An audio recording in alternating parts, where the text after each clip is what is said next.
बिस्मिल्लाहिर्रहमानिर्रहीम। अस्सलाम वालेकुम नाज़रीन। आज की इस वीडियो में हम आपको बयान करेंगे कि अल्लाह तबारक व तआला ने सांप और मोर को जन्नत से क्यों निकाला।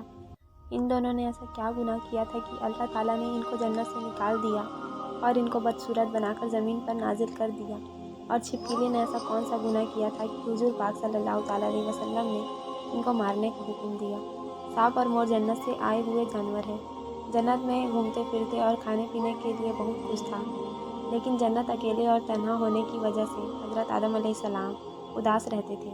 अल्लाह पाक ने हज़रत आदम अलैहिस्सलाम के बाई पसली से बीबी हव्वा अलैहिस्सलाम को पैदा किया और हज़रत आदम अलैहिस्सलाम हज़रत हव्वा अलैहिस्सलाम का साथ पाकर खुश हो गए और वो दोनों जन्नत में खुश रहने लगे। अल्लाह ताला ने उनसे इरशाद फरमाया कि तुम दोनों जहाँ चाहो वहाँ घूमो फिरो, जो कुछ चाहो खाओ पियो, लेकिन खबरदार इस दरख्त के करीब भी मत जाना और ना ही इस दरख्त का फल खाना। अगर तुमने ऐसा किया तो तुम जालिमों में से हो जाओगे। सांप और मोर भी उस वक्त जन्नत में रहते थे और वो दोनों भी जन्नत से बाहर आया जाया करते थे। उस वक्त सांप के पैर भी थे और उस वक्त सांप के मुंह से अबरक की खुशबू भी आती थी। और मोर आज जितना खूबसूरत दिखाई देता है, वो उस वक्त कहीं ज़्यादा खूबसूरत हुआ करता था जब वो जन्नत में रहता था।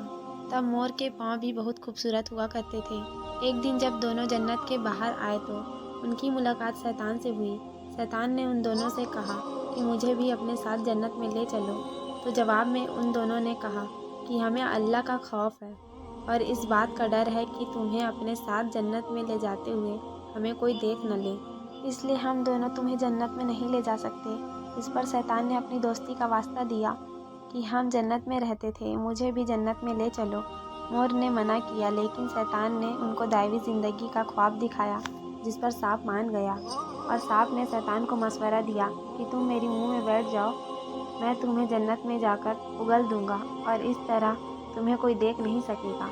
सांप ने शैतान को मुंह में बैठाकर जन्नत में ले जाकर उगल दिया। इस तरह शैतान दोबारा जन्नत में दाखिल होने में कामयाब हो गया। शैतान ने जन्नत में हज़रत आदम अलैहिस्सलाम और बीबी हव्वा अलैहिस्सलाम से मुलाकात की और उनसे कहा कि मैं तुम्हारा खैर ख्वाह हूँ, तुमने जन्नत में अभी तक इस फल को क्यों नहीं खाया। उस पर दोनों ने शैतान से कहा कि अल्लाह ताला ने हमें इस दरख्त से दूर रहने और इसका फल खाने से मना फरमाया है और इसलिए हमने अभी तक इसका फल नहीं खाया और ना ही खाएंगे। जब हज़रत आदम अलैहिस्सलाम सो गए तो शैतान बीबी हव्वा अलैहिस्सलाम के पास आया और उन्हें बहकाने लगा कि अल्लाह पाक ने तुम्हें फल खाने से इसलिए मना किया है कि कहीं वो फल खाने के बाद तुम ना मरने वाले बन जाओ और हमेशा के लिए जन्नत में रहे रहो। हज़रत बीबी हव्वा अलैहिस्सलाम ने शैतान के बहकावे में आकर उस दरख्त का फल खा लिया।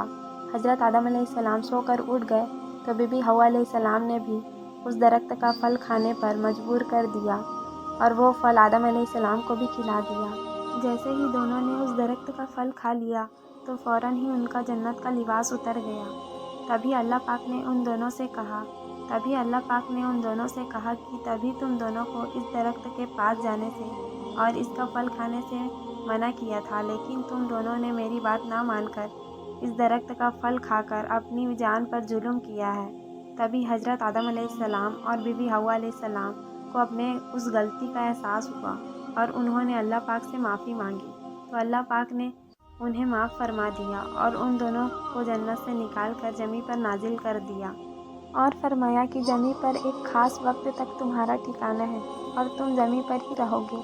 अल्लाह पाक ने शैतान को जन्नत में लेकर आने पर मोर की खूबसूरती छीन ली और जिन पैरों से वो शैतान को जन्नत में लेकर आया था उस पैरों को बदसूरत बना दिया। और जिस सांप ने मोर को शैतान की मदद करने का मशवरा दिया था, अल्लाह पाक ने उसकी मुंह के अबरक की खुशबू छीन कर सांप के मुंह में जहर भर दिया और सांप के टांगे छीन कर मोर और सांप को जन्नत की उस खूबसूरत जगह से हमेशा हमेशा के लिए निकाल दिया।